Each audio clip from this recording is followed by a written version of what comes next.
मैं आज जद पे हूं तो इतना खुशगुमान न हो, चराग सबके बुझेंगे हवा किसी की नहीं। हम डरे नहीं हैं, हम सिर्फ सरकार से अपील कर रहे हैं कि हमें अपना समझिए, हम आपके अपने हैं, इस देश के नागरिक हैं और आप ताकत में हैं। संख्या बल के आधार पर बिल हो सकता है आप पास करा ले, लेकिन आपको यह बात समझनी पड़ेगी कि हम तो वो तारीख हैं, जहनों में रहना है जिसे, कागजी पुर्जे नहीं जो फाड़ डाले जाएंगे। जिस जमीन पर मैं खड़ा हूं ये मेरी पहचान है।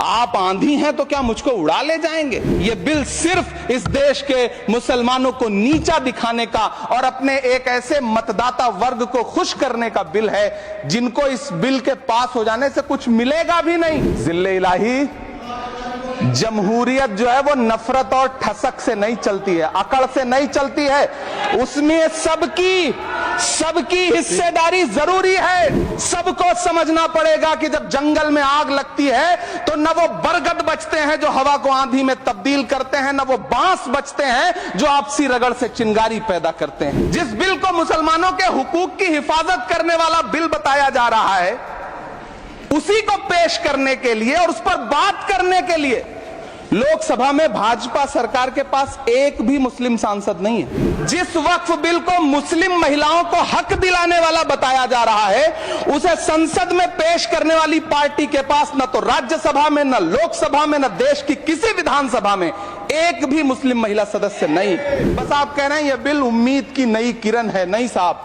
इसे भले किरण जी लेके आए हैं, लेकिन ये उम्मीद की नहीं बल्कि नाउम्मीदी की किरण है। कल किरण रिजिजू जी कह रहे थे कि रेलवे की जमीनें देश की जमीनें हैं, डिफेंस की जमीनें देश की जमीनें हैं। हाँ मंत्री जी हैं, बिल्कुल हैं।